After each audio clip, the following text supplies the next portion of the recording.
हरे कृष्ण। अगर कोई भगवान श्री कृष्ण की विशेष कृपा प्राप्त करना चाहते हैं तो उन्हें इस आने वाली पाप मोचनी एकादशी का अवश्य पालन करना चाहिए। ये ऐसी एकादशी है जो मनुष्य के पूर्व और वर्तमान जन्म के समस्त पापों को ध्वस्त कर देती है।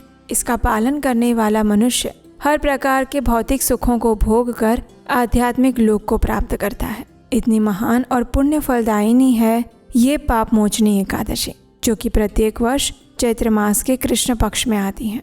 तो चलिए आज के इस वीडियो में जानते हैं कि इस बार पाप मोचनी एकादशी कौन से दिन आ रही हैं, इस दिन के विशेष और शुभ मुहूर्त कौन से हैं और अगले दिन पारण करने का समय क्या रहेगा। आइए आज का पाप मोचनी एकादशी कब है ये विशेष वीडियो आरंभ करते हैं। चैत्र मास के कृष्ण पक्ष में आने वाली एकादशी को पाप मोचनी एकादशी के नाम से जाना जाता है। इस बार पाप मोचनी एकादशी व्रत रखा जाएगा 15 मार्च 2026 रविवार के दिन। इस बार एकादशी तिथि का आरंभ हो रहा है 14 मार्च 2026 शनिवार के दिन सुबह 8:10 पर और ये एकादशी तिथि समाप्त हो जाएगी 15 मार्च 2026 रविवार के दिन सुबह 9:16 पर।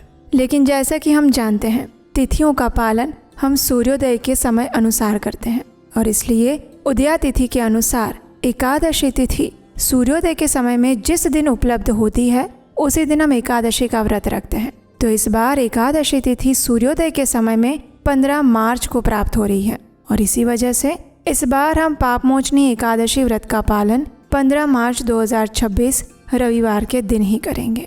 इस एकादशी व्रत का पारण करने का समय रहेगा अगले दिन यानी कि 16 मार्च 2026 सोमवार के दिन सुबह 6:36 से लेकर 9:43 के बीच में। इसी समय के अंदर आपको इस एकादशी व्रत का पारण करना होगा।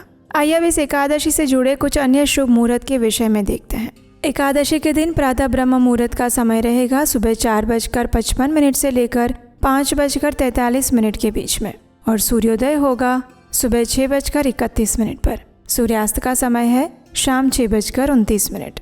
इस बार एकादशी तिथि पर सुबह 9:16 तक एकादशी तिथि विद्यमान रहेगी और उसके बाद द्वादशी आरंभ हो जाएगी।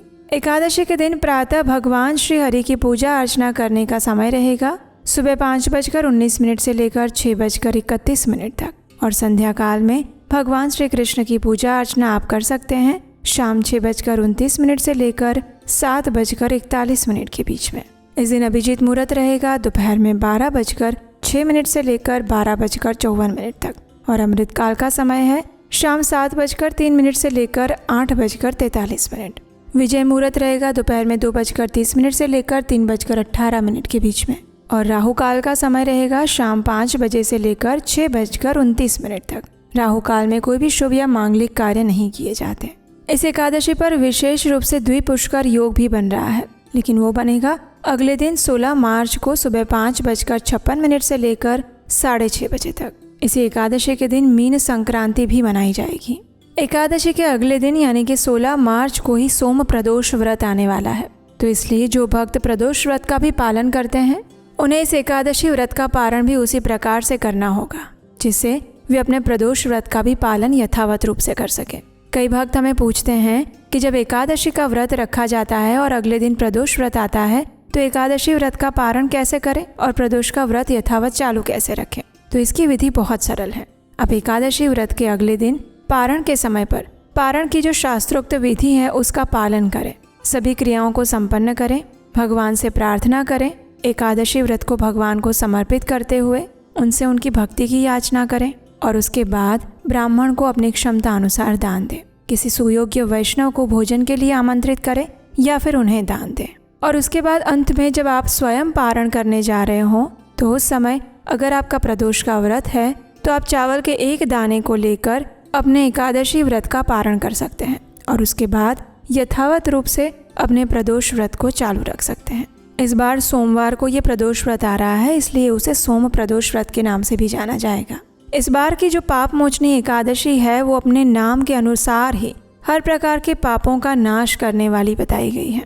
चैत्र मास के कृष्ण पक्ष में आने वाली ये पाप मोचनी एकादशी मनुष्य के पूर्व जन्म के और वर्तमान जन्म के सुमेरु के समान पापों को भी तत्क्षण नष्ट कर देती हैं और इसीलिए इस एकादशी का श्रद्धा और नियम पूर्वक पालन करना प्रत्येक मनुष्य के लिए अत्यंत आवश्यक है।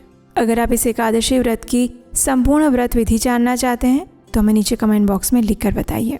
अगर आपकी इच्छा हुई तो हम इस एकादशी की व्रत विधि भी आपके लिए लेकर आएंगे।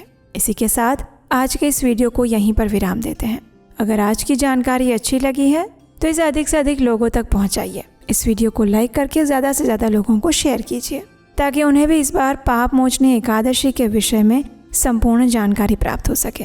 और एकादशी की पौराणिक कथा सुनने के लिए आपके अपने चैनल उपदेशाष्टकम को सब्सक्राइब करके रख लीजिए, क्योंकि यहीं पर आपको मिलेंगी वेदों, शास्त्रों और पुराणों से ली गई बिल्कुल प्रमाणभूत जानकारी और कथाएं बिना किसी मिलावट के। हरे कृष्ण।